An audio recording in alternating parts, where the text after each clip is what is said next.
राजनांदगांव के रण में बीजेपी की जीत हुई। बीजेपी का गढ़ माने जाने वाली इस सीट पर बीजेपी और कांग्रेस के बीच कड़ा मुकाबला देखा गया। बीजेपी की तरफ से यहां संतोष पांडे चुनाव मैदान में थे, जबकि कांग्रेस ने पूर्व सीएम भूपेश बघेल को चुनावी मैदान में उतारा। दोनों के बीच सियासी दंगल काफी रोचक रहा। बीजेपी नेता संतोष पांडे लगातार बढ़त बनाने में कामयाब रहे। उसके बाद उन्होंने करीब 44,000 से ज्यादा मतों से पूर्व सीएम भूपेश बघेल को पटखनी दे दी।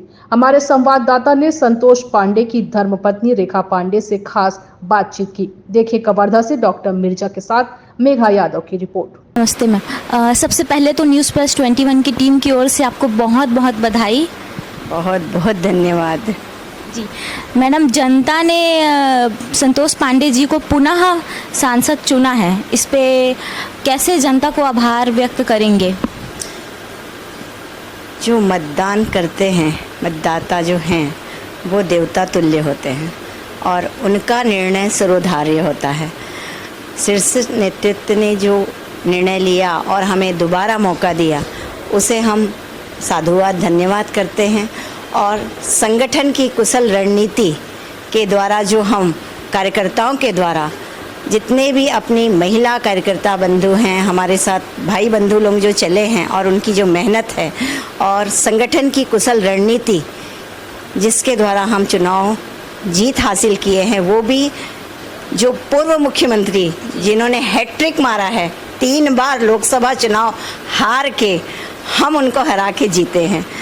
तो जनता को बहुत बहुत साधुवाद धन्यवाद। मैडम, राजनांदगांव लोकसभा चुनाव काफ़ी हाई प्रोफाइल था क्योंकि पूर्व मुख्यमंत्री भूपेश बघेल संतोष पांडे जी के अगेंस्ट थे, तो इसको कैसे देखती हैं आप? देखिए, जो पूर्व मुख्यमंत्री थे हमारे छत्तीसगढ़ के, उनकी कथनी और करनी में इतना अंतर था। वो जो बोलते थे, वो जो वादा करते थे, उसको उन्होंने कभी पूरा नहीं किया। फिर राजनांदगांव में तो उन्होंने इतना सौतेला व्यवहार किया राजनांदगांव के साथ, जिससे राजनांदगांव की जनता उससे वाकिफ़ थी। और उनके सौतेले व्यवहार और कभी भी राजनांदगांव के प्रति कोई भी उनका कार्य एक मुख्यमंत्री के नाते ध्यान देने योग्य उन्होंने कोई कार्य नहीं किया। खैरागढ़ संगीत विश्वविद्यालय के लिए प्रसिद्ध है, जिसे उन्होंने रायपुर ले जाने की बात कर रहे थे। इस तरह से बहुत सारी जो भी योजनाएं, जो भी चीज़ राजनांदगांव में है, उसे वो हटाना चाह रहे थे। और राजनांदगांव में विकास के नाम पे जब वो मुख्यमंत्री रहे हैं, जीरो रहा है। और उन्होंने, कांग्रेस की सरकार ने जो 5 साल मुख्यमंत्री रहते हुए जो भूपेश बघेल ने जो वादा किया, वो टोटली गलत था, टोटली झूठ कहा उन्होंने। उन्हें इसलिए लबरा कहा जाता था। एक स्पेशली वर्ड उन्हें कहा जाता था कि कका लबारी मार थे।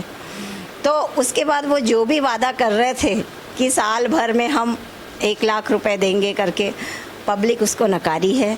ये परिणाम से पता चल रहा है, क्योंकि पब्लिक जानती थी कि जिन्होंने साल भर में महीने के 500 रुपये नहीं दिए 5 साल, वो आप क्या 8,000 महीने के देंगे?